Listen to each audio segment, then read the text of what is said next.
Hello student, my name is Dr. Shweta Goyal. You are watching the Engineering Master, the finest way to learn the concept of physics and electrical.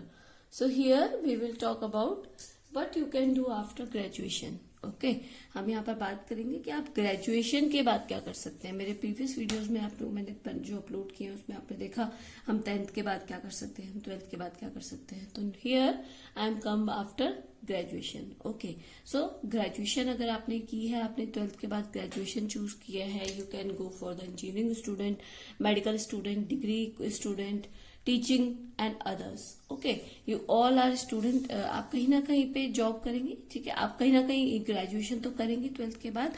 आप engineering में जा सकते हैं, medical में जा सकते हैं, डिग्री में जा सकते हैं, टीचिंग में जा सकते हैं। और टीचिंग मतलब बीएड कर सकते हैं, बैचलर ऑफ एजुकेशन आप कर सकते हैं, बट वो आप ग्रेजुएशन के बाद ही करेंगे, ठीक है। तो उसके बाद आप अदर कोर्सेज भी हैं आपके, जो मैं आपको पहले वीडियोज में बता चुकी हूँ। तो please go and check my previous videos also, ठीक है। अब अगर आप इंजीनियरिंग स्टूडेंट है, अब ये आपने किया, उसके बाद एक ऑप्शन आपके पास रहता है जॉब, ठीक है। You can go for the job if you are able to get the job, please grab it. Okay, take experience and then go for the further studies. Okay, आपको एक्सपीरियंस मिलता है, आप उसके बाद जाइए फर्दर स्टडीज में।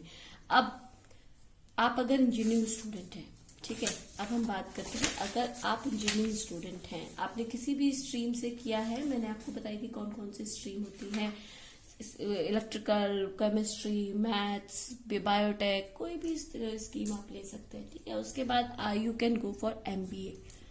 Okay, आप BTech के बाद एमबीए भी कर सकते हैं। एमबीए फाइनेंस, एमबीए मैनेजमेंट में जो भी होते हैं आपके सब्जेक्ट, फाइनेंस हो गए आपके, और एचआर हो गया आपका, और आपका अकाउंटिंग हो गया आपका, जो भी आपके मास्टर्स होता है उसमें आप कर सकते हैं बीटेक के बाद।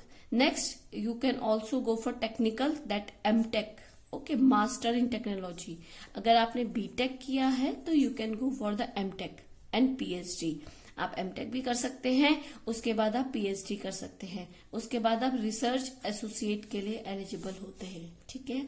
एमटेक कीजिए, एमटेक के बाद पीएचडी कीजिए, उसी फील्ड में आप अपना फील्ड चुनिए। अगर आपने केमिस्ट्री से किया तो, अगर आपने बीटेक केमिकल से किया तो केमिकल में कीजिए, इलेक्ट्रिकल से किया इलेक्ट्रिकल में, जो भी बीटेक में आपने, जो भी डिग्री कोर्स में आपने चूज किया है, उसके बाद आप उसे पोस्ट ग्रेजुएशन कर सकते हैं एमटेक से। उसके बाद आप पीएचडी कर सकते हैं, आप आरए के लिए एलिजिबल होते हैं, रिसर्च एसोसिएट के लिए। यहाँ पर आपको जॉब मिलती है आरएनडी में, रिसर्च एंड डेवलपमेंट मैनेजमेंट के लिए आप एलिजिबल होते हैं, ठीक है।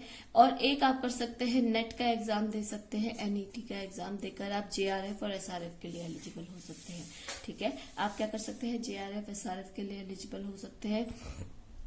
JRF junior research fellow and senior research fellow के लिए एलिजिबल हो सकते हैं। अगर आप बीटेक के बाद नेट का एग्जाम देते हैं तो आप जेआरएफ के लिए होते हैं।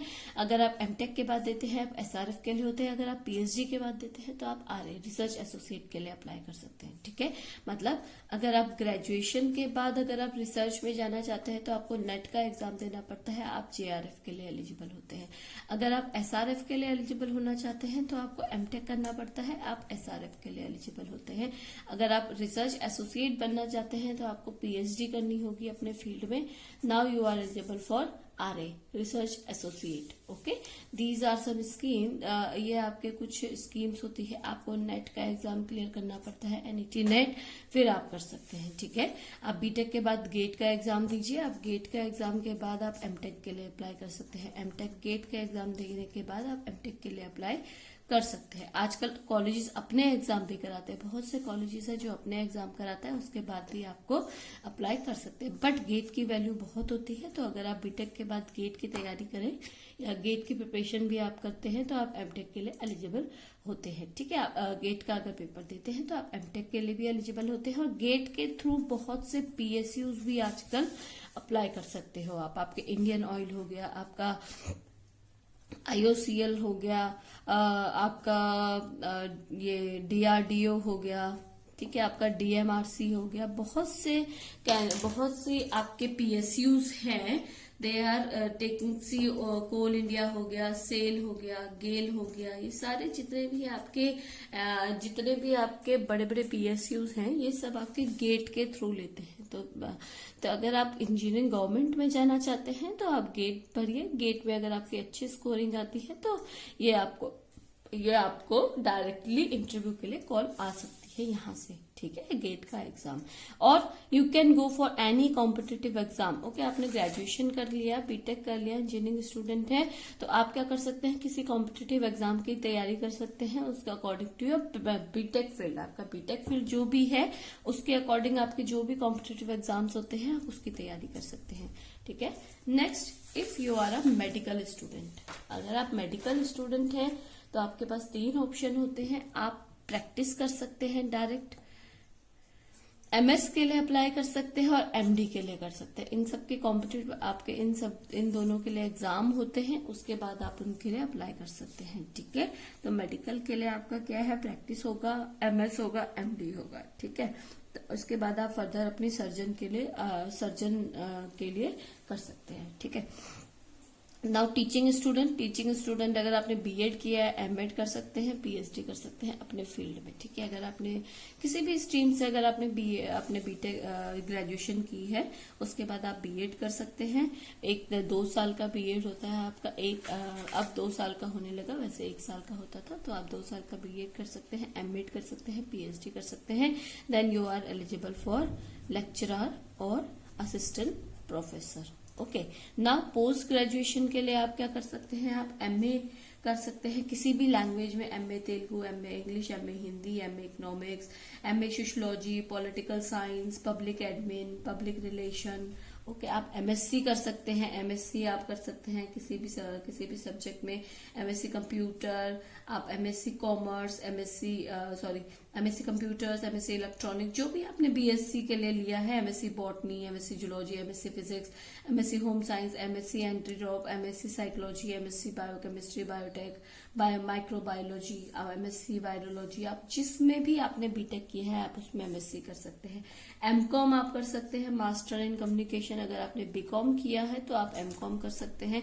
अगर आपने बीसीए किया है, बैचलर इन कंप्यूटर एप्लीकेशन, तो आप इसमें मास्टर इन कंप्यूटर एप्लीकेशन कर सकते हैं, ठीक है। आपको इसमें क्या चाहिए, अगर आपने बीसीए नहीं भी करा है तो आपको बीए और या फिर आपको एलिजिबिलिटी क्या चाहिए, बीएससी विद मैथ्स। बीसीए या एमसीए के लिए मैथ्स कंपलसरी है, तो बीसीए आप कर सकते हैं।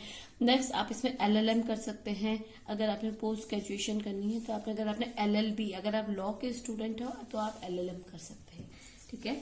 नेक्स्ट, अगर आप डिग्री स्टूडेंट, ठीक है, जब हमने पढ़ा था, हमने आफ्टर 12th आपने देखा था कौन कौन सा ऑप्शन है। तो अगर आप डिग्री स्टूडेंट अगर आप हैं तो आपके पास ऑप्शन क्या है, देखिए। अगर आप बीए के स्टूडेंट है तो MA, BEd, MBA, LLB, PhD आप कर सकते हैं। अगर आप बीएससी के स्टूडेंट है, लास्ट में आपका सबका पीएचडी, ठीक है, पीएचडी आपका सबसे लास्ट में है। उसके बाद अगर बीएससी के स्टूडेंट है तो MSc, BEd, LLB, PhD. BCom के हैं तो एमकॉम, एमबीए, एलएलबी, पीएचडी आप कर सकते हैं। एलएलबी आपको पहले करना पड़ेगा एलएलएम से, ठीक है, तो पहले एलएलबी आपको करना पड़ेगा। अगर आप बीसीए के स्टूडेंट है तो एमसीए कर सकते हैं, एमबीए कर सकते हैं, एमएससी कंप्यूटर कर सकते हैं, फिर आप पीएचडी कर सकते हैं। अगर आप एलएलबी के स्टूडेंट हैं, एलएलबी लॉ के स्टूडेंट हैं, तो लॉ में आप प्रैक्टिस कर सकते हैं, डीटीएल, डीएलएल, एलएलएम आप कर सकते हैं। एलएलबी आपने कर लिया तो आप उसकी पोस्ट ग्रेजुएशन एलएलएम कर सकते हैं, ठीक है। अगर आप बीबीए के स्टूडेंट हैं, बीबीए के स्टूडेंट हैं अगर आप, तो बीबीए के स्टूडेंट को एमबीए करना चाहिए और पीएचडी अगर आप कर सकते हैं, ठीक है। तो ये है आपके कुछ ऑप्शंस जो आप आफ्टर ग्रेजुएशन आप चूज कर सकते हैं, ठीक है। अगर आपको कोई दिक्कत है इस ऑप्शंस में तो you can comment me directly and I will suggest you the best offer or we can say best subject for you. Okay, so thank you, good day and take care. Please subscribe and share this channel.